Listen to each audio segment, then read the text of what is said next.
So if you've watched a couple of videos on dopamine detoxing and you're really motivated, right? You really want to get rid of all the bad habits, you want to stop watching dumb YouTube videos, you want to stop playing video games, and you want to stop eating junk food. Before doing this, I need you to watch this video. Because there's a bunch of videos out there, right, talking about dopamine, its benefits, dopamine detoxing is a scam, and this is actually how you do it, right? My way is better than yours, and you should follow my advice. When it comes to dopamine, right, there's so much, shit thrown around that when it gets down to it, you're not really sure how to navigate this whole process of dopamine detoxing and how you should really use dopamine, right, this incredible molecule, as something that will propel you to success in your self-improvement journey. So if there's one thing that dopamine detoxing does great, and that a lot of self-improvement YouTubers out there do great, is that they educate people on the fact that, smashing your dopamine button all the time isn't necessarily a good thing, and maybe, cutting out bad dopamine sources is a good idea. However, the critical component they are missing is that they aren't in any way leveraging dopamine to their advantage. You see, this is like the missing key to the puzzle of this whole dopamine problem that you've been chasing ever since you started your self-improvement journey. You see, all of these dopamine detoxing YouTubers, they always tell you, right, cut out bad habits and cut out cheap dopamines because then it'll reset your dopamine baseline and stuff like that. All of that is great, but they're missing the critical component that'll take you to the next level, which is leveraging it to your advantage. So how do we leverage dopamine, this incredible molecule, right, this molecule of motivation, this molecule of pursuit, to our advantage so that we can become more productive, we can become happier, and inevitably we can become successful? So essentially the entire message of this video is to don't just eliminate dopamine. Leverage it, right? Because it's this incredible thing, and you're not actually reaping all of its benefits if all you're doing is getting rid of the artificial sources and heightening your baseline. Okay, so how do we leverage dopamine so as to become more productive and inevitably become successful? So before I get into that, I want to introduce you to the topic of homeostasis. So if you've taken a high school education and you've taken biology, then you may have heard of homeostasis. So in our bodies, right, for our bodies to function properly, it needs to be in a state of balance, right? You can't have too much fat, you can't have too much sugar. Basically everything needs to be in the right balance, the right equilibrium, in order for your body to work at its maximum capability. So how does this relate to dopamine productivity and becoming a better person? Well, part of this homeostasis thing, right, in our bodies is the pain-pleasure balance. So this is something that Anna Lemke talks about. Anna Lemke, she's like a psychologist, psychiatrist, person who helps people recover from addiction, and she's written a great book called Dopamine Nation, and that's where I've taken this idea from, this pain-pleasure balance.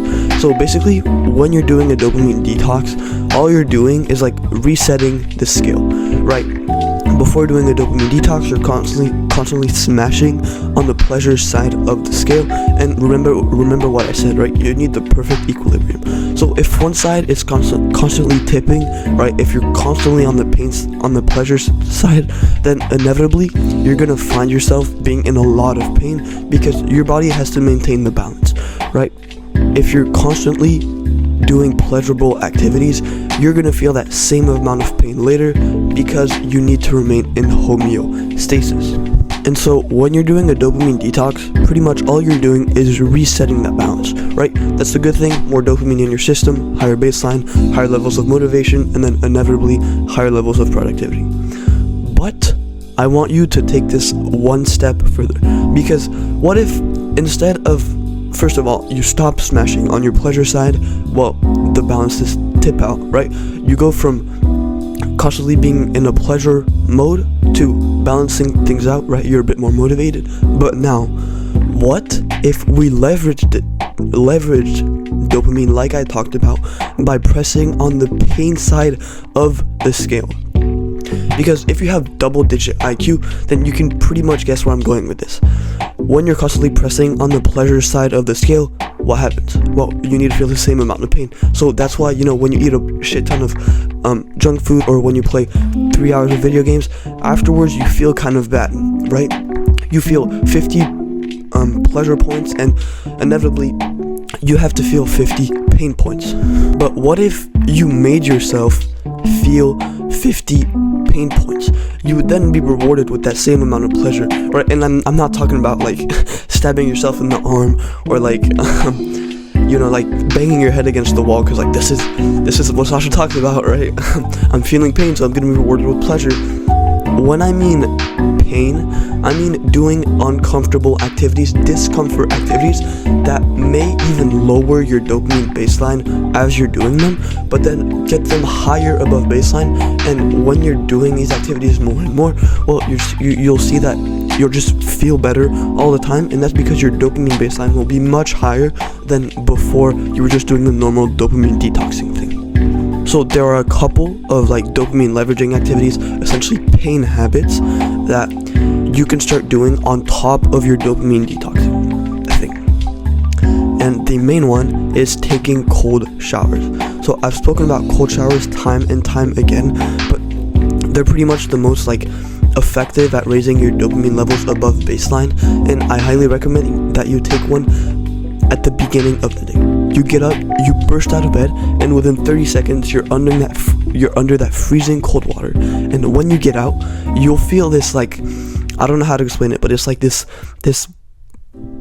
masculine energy, right? This energy that is inside you that's propelling you to conquer the world. You'll feel that, right? Motivation will be high, dopamine will be high. You get out, you do the hardest task first, and pretty much your entire day is better once you've taken a cold shower. Not only because it raises your dopamine, right? It's one of the most effective habits out there to raise your dopamine baseline for the day, but it also has something to do with body temperature. It also raises your body temperature, and body temperature is important when it comes to productivity and health.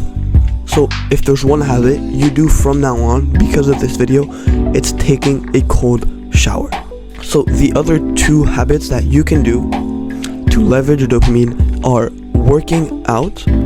So once again, I highly recommend that you do this in the morning, because it's pretty much this idea that if you can conquer something, if you can jump over a hurdle, well, all the other hurdles, all the other challenges that you face throughout the day will seem so much less daunting and so much less challenging. If you scale a 50-foot wall at the beginning of the day, that 5-foot wall is not going to seem intimidating at all, because you've already proven to yourself that you are capable, that you are confident, that you are challenging yourself. And so when other challenges arise, well, you have proof that you are who you say you are, because you've taken a cold shower in the morning, because you've worked out in the morning. And so working out, or when I mean working out, it can be like an MMA session if you fight. It can be running if you enjoy running. It can be calisthenics or going to the gym. Any form of exercise will be a way of leveraging your dopamine. So the third thing you can do to leverage your dopamine is actually something quite unconventional, but it is to do deep work and to be in states of flow. So deep work is essentially the highest act of work that you can do. Right? If you're checking emails and then you get onto YouTube and then you respond to a colleague, that is not deep work. That's like shallow work. But deep work is this act like this. This is my deep work, right? I'm a YouTuber, so my deep work, my highest ROI task is recording videos for you guys. So when you do deep work, and usually deep work leads to flow, you feel so incredible right now. Sure, in the moment itself, right while you're writing your essay, or while you're doing research for your research paper, it might not feel that great because you're outside of your comfort zone. And that's exactly what this whole video is. On top of doing dopamine detoxing, you want to do activities that push you outside of your comfort zone, because those usually lead to the highest increase in dopamine. And when you're doing deep work, it's not usually easy, right? It's not usually this all comfortable thing where you play some light music and then you dance around as you record YouTube videos. I mean, right? I don't know, I can do that if you guys want me to. But deep work really has this way of like, I don't know, it makes you feel rejuvenated. A lot of people are like, I feel so exhausted after working. I don't. I fucking love like working, and then I'm like, yeah, fuck yeah, I've conquered this bitch, right? I've done this thing. Once again, you build confidence because you build proof that you are who you say you are. So the habit for this video is to find one way of leveraging dopamine, whether it be taking a cold shower, doing a workout, doing deep work, basically finding a discomfort habit that you can do very first thing in the morning every single day for the rest of your life. Alright, I hope this helped you, and I cannot wait to see the progress that you make. Cheers, bro. Alright, by the way, bro, I now have a newsletter, so if you want like videos in written form, and if you want more advice from me, then you can go to my bio, and there should be a link under like my profile and my name in my description that says newsletter. You just click on that, you sign right up, and you'll be way ahead of everybody who's not following a self-improvement newsletter. Cheers.